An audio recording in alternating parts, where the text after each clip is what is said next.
Hi everyone, this is Arcadius and welcome back to Naval. Today we will be reviewing the diamond-chipped Glowworm, or as I have her renamed, Gallant.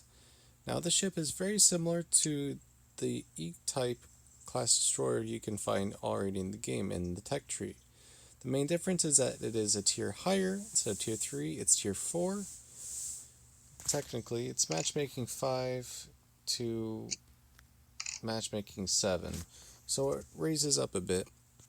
And instead of getting 2 quad torpedo tubes, you have 2 quintuple, and they go out to 9 kilometers at 60 knots. They're practically top tier torpedoes you find on this mid-tier destroyer. Besides that, everything is basically similar. You have 4 guns, but they're not very powerful. You have AA, but you're not going to shoot down many planes. It's got relatively good speed, and just like all British destroyers, good maneuverability. Now it does have that special smoke screen as well that lets you travel at half speed while still being fully concealed. It also has good acceleration, and all in all, it has stealthy torps as well at 1.3 detectability. So you have stealthy torpedoes that go 9 kilometers at 60 knots, and pretty much bad guns, but you can either use the ship as a gunboat or as a torpedo boat. It's up to your playstyle. So let's hop into a game and show you what she can do. Alright, and here we have ourselves a game. We have a carrier, 2 battleships, 2 cruisers, and 2 destroyers. It's a pretty small match, but that's alright. So we can't do much against carriers, so let's turn off our AA. Gneisenau is going to be a problem. Lyon is going to be a problem if we get focused. Pensacola and Hwanghae are pretty easy, and Gallant and Akatsuki are also pretty easy. So we're going to take advantage of this wonderful acceleration we have on these destroyers and try and get out there as fast as we can. Now, my health and my speed on this ship are more than what I already mentioned. I have buffs applied, like you have probably noticed in my earlier videos, so keep that in mind when you're playing.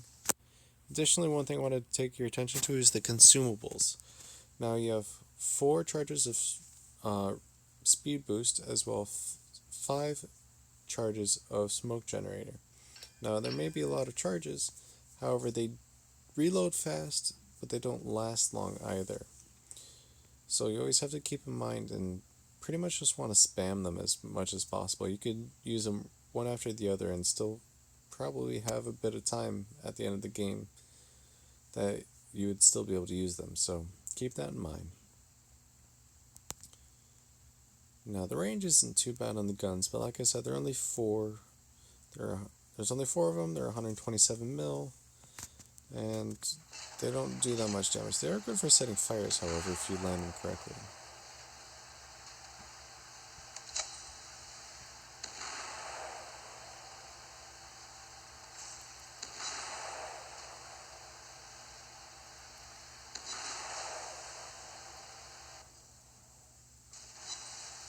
They're slightly slower American kind of guns.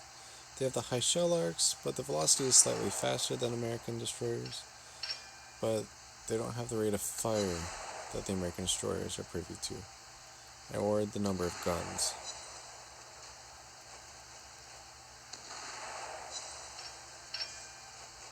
Now I'm starting to make my way up onto the battleships here.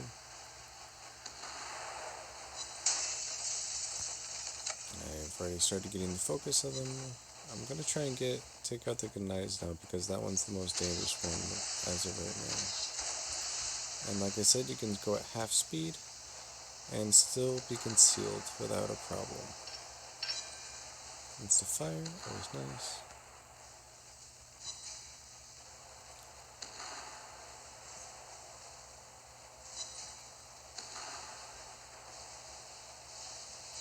Trying to get a firing Gneisenau.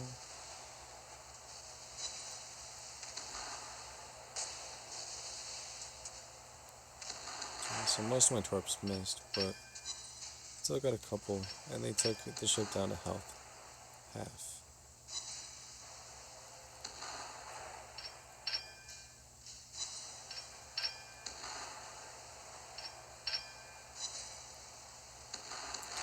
And we're spotted, so time to leave.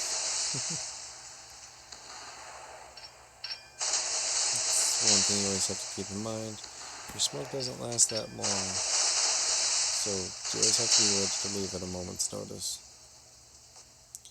Now that we've tried dealing with the battleships a bit, let's try and deal with the carrier, which is probably going to focus on us anyways.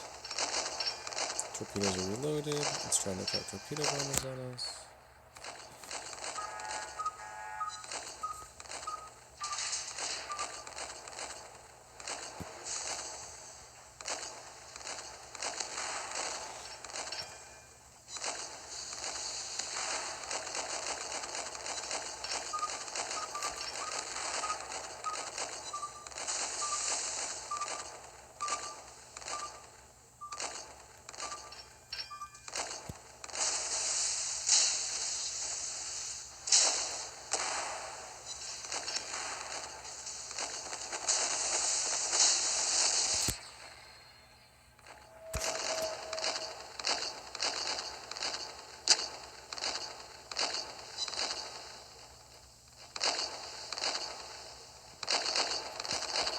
Alright, now I could stay in cap, but that kind of game is boring to me, and I enjoy damage.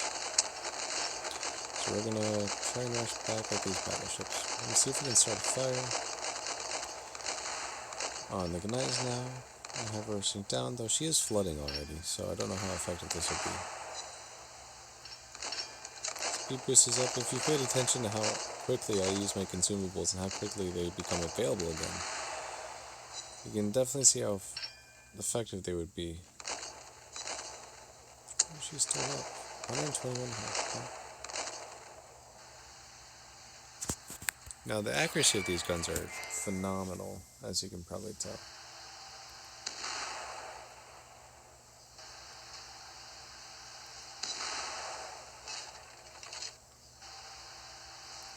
Now remember, you have 9-kilometer torpedoes as well. So you could definitely stealth torp if you wanted to. However, I find that kind of boring. And rushing them in, guns blazing, is all fun in itself. However, if this Leon was an actual player instead of a bot, you would most likely be facing 16 shells of high explosive that would pretty much rip you a new one and sink your ship in 1 or 2 salvos. So it's definitely not something you would do in a normal game. I mean, you're still free to, but I doubt you'd be as successful as you might be against a bot. And it doesn't even look like I'll be able to get close enough to use torpedoes before the ship goes down. So we'll just try and get a few extra shell hits in. Oh, and she's sunk. And there we have it, a game. Not one of my best ones. I had a good one earlier, but I didn't get a chance to record it properly. So let's see how we did. 123,000 damage, 2 ships sunk, 140 shell hits, 5 torpedo hits, 1 aircraft shut down, 7 fires, and 2 floods. Now, since it's a diamond ship, you're not privy to the free XP bonus, so you won't be getting any big free XP numbers. But that is quite a few fires, and like I said, you can definitely use the torps to very effectively for the ship. Now, would I recommend the ship? It kind of depends, honestly. Like I said, it's taking a matchmaking tier 5 destroyer and tossing it into a matchmaking tier 7, giving it a bit more health, a couple more torpedoes, longer range, and more speed for those torpedoes as well. Besides that, the ship is identical, so it's very much overwhelmed. I mean, the other matchmaking tier 7 is the J class, and it has 6 guns. It also has 10 torps. It has better AA, so it's better in all respects. Except torpedoes. They only go 7.5, 52 knots. So the mainstay of this ship is its good torpedoes. However, it's not going to save it all the time. As you could tell, it does struggle with destroyers a bit. Battleships, if you don't have torpedoes, you're not going to do anything to them. You can't shoot down carrier planes very well, And cruisers, well, you just have to not be noticed, pretty much. Anything else can tear you apart. So effectively, the ship is not, or technically, I should say, is not very a wise choice. But that doesn't mean she is not fun. I'm kind of sad that the sister ship of this ship is so lame, I guess you could say. I mean, this is how the ship usually looks. And this is the sister ship. Not much difference. Anyway, it's still a fun ship if you know how to use her. If you enjoy low tier British destroyers, then you should consider her. Like always, the choice is up to you. And I thank you for watching my video. And take care.